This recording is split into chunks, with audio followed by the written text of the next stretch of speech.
यो चाहिँ भगवान् बुद्धले ज्ञान प्राप्त भइसकेपछि हजुर सबभन्दा सुरुमा दिएको चाहिँ ज्ञान हो। यो अनि चाहिँ त्यो चाहिँ के छ भने 4 आर्य सत्य भन्ने हुन्छ। हजुर 4वटा आर्य सत्य। यो चाहिँ समुदाय आर्य सत्य, दुःख आर्य सत्य, समुदाय आर्य सत्य, त्यसपछि मार्ग आर्य सत्य, अनि चाहिँ निरोध आर्य सत्य भन्ने 4 किसिमको आर्य सत्य।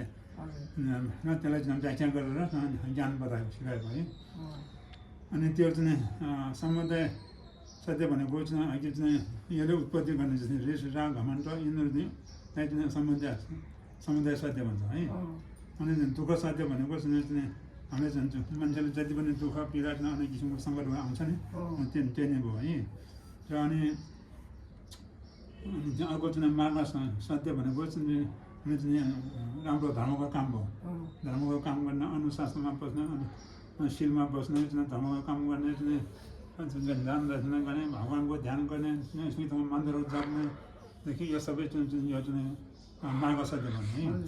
अनि निरोध सत्य भनेको त्यो धर्म गरेको फल चाहिँ पछि चाहिँ पुरा भएर फल प्राप्ति भयो भने, शान्ति प्राप्त भयो भने त्यो चाहिँ निरोध सत्य भन्छ। अनि त्यस कारणले गर्दाखेरि चाहिँ भगवान् बुद्धले के भनेछ भने सबभन्दा सुरुमा दुःख चिन्नु रे, धुङ्गो सेवा छ भन्छ। धुङ्गो सेवा छ भनेको संसारको दुःख चिन्नु रे। आफ्नो दुःख मात्रै चिन्ने होइन कि अरूको दुःख पनि चिन्नु पऱ्यो। संसारको चाहिँ दुःख चिन्नु पऱ्यो। त्यस्तै अघि मैले भने नि यो जुन देवालोकहरूमा छिपो धुङ्नु उनीहरूले चाहिँ मर्ने बेलाको मर्नु पर्ने र मरेपछि चाहिँ त्यो नराउने ठाउँमा चाहिँ दुःखको ठाउँमा जमाउनु पर्नेको पीडा हुन्छ उनीहरूले। अनि उनीहरूले त्यस किसिमको दुःख छ भनेर हामीले चिन्नु पऱ्यो होइन। त्यसले यो असोलोमा चाहिँ यो मारा काटा गर्ने, डाह गर्ने, अरूले चाहिँ खाएको चाहिँ लगाएको कमाएको चाहिँ नसहने, एकदम डाह गर्ने, रिस गर्ने, अनि त्यसले गर्दाखेरि चाहिँ लडाइँ गर्ने, काटकाट गर्ने, मारमार गर्ने, त्यसो दुःख छ। अनि त्यसबाट हामी मान्छे जस्तो दुःख पनि उनीहरूले छ। चाहिँ अब बराबरी हुने रोग लाग्ने दुःख पनि तिनीहरू हुन्छ है। त्यसो छ भनेर हामीले चिन्नु पऱ्यो।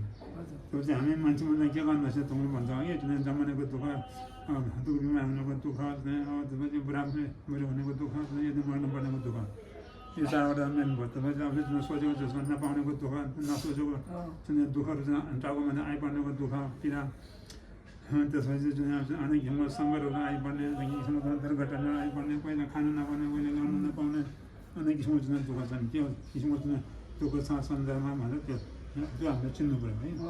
अनि त्यसपछि यो पेटलामा जम्मै पनि भौगोलिक देखाएको दुःखले चाहिँ एकदमै चाहिँ पीडा छ।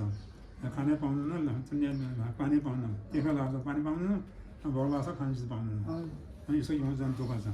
अनि त्यसपछि पशुमा जम्मै भने चाहिँ लेङ्गो कोल्चकी धुम्नु भन्छ। लेङ्गो भनेको चाहिँ बोल्न नआउने, अब चाहिँ मान्छेले चाहिँ काटाउने, मान्छेले चाहिँ भारी बोकाउने, दुखाउने, काट्ने, मात्र खाने, अनेक किसिमको चाहिँ दुःख छ बस्नु। त्यसपछि नागो लाउँदा भने चाहिँ यमराजले दुःख दिने भयो, सजाय यमदूत गर्ने है। हो त्यसमा यो संसारमा जहाँ जम्मै पनि धेरै थोरै चाहिँ दुःख छ भनेर त्यो कुरा चाहिँ हामीलाई चाहिँ चिन्नु पऱ्यो। अनि त्यसपछि अनि त्यो दुःखले उम्किने चाहिँ त्यसबाट मुक्ति पाउने उपाय के छ त भन्दाखेरि मार्ग सत्यको चाहिँ अध्ययन गर्नु पऱ्यो। मार्ग भनेको चाहिँ भगवान् बुद्धले दिएको ज्ञानहरू जति पनि छ, अघि भनेको जस्तै मन्दिर जानेदेखि लिएर ध्यान तपस्या गर्नेदेखि लिएर शिल पालन गर्नेदेखि लिएर चाहिँ अरूको सहयोग गर्ने, अरूको सेवा गर्ने, त्यसपछि दान दक्षिणा गर्ने, त्यसपछि अनेक किसिमको चाहिँ उपायहरू छन्। त्यसपछि अब गुम्बा मन्दिर लागि चाहिँ मार्गको अध्ययन गर्नु पऱ्यो। मार्ग सत्यको अध्ययन पुरा भयो भने हामीले चाहिँ निरोध सत्य सधैँको लागि सुख शान्ति पाउनु पर्छ। त्यसमा चाहिँ यो 4 आर्य सत्यको लेखेको मार्ग के भन्नुभयो? मार्ग आर्य सत्य, मार्ग आर्य सत्य, मार्ग आर्य सत्य, दुःख आर्य सत्य।